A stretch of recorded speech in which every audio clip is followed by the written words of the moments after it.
لیکن لڑکی کے پیٹ میں اگر حمل ہے تو لڑکے کو پہلے سزا دے دو، لیکن لڑکی کو اتنے دن کے لیے ملتوی کر دو جب تک کہ اس کے پیٹ کا بچہ باہر نہ آ جائے۔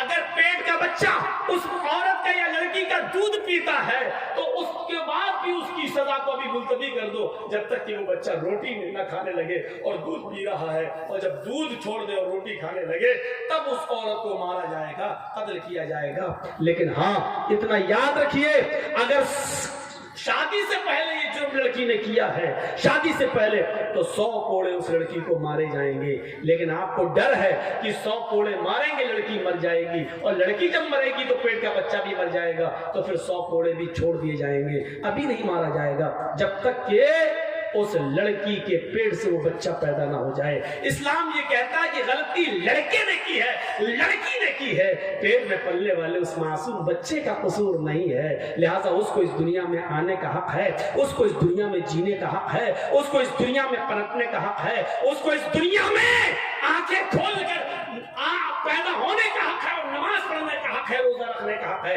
اگرچہ اس کا باپ ناجائز ہے، اس کی ماں ناجائز ہے، لیکن جب وہ بچہ باہر پیدا ہوگا تو اس کی نماز جائز مانی جائے گی، اس کے روزے جائز مانے جائیں گے، اور وہ جب شادی کرے گا تو اس کا نکاح جائز مانا جائے گا۔ میرے بھائیوں، یہ اسلام کسی معصوم کو سزا نہیں دیتا ہے، کسی ایسے شخص کو جس کا کوئی قصور ہی نہ ہو اس کو سزا نہیں دیتا ہے۔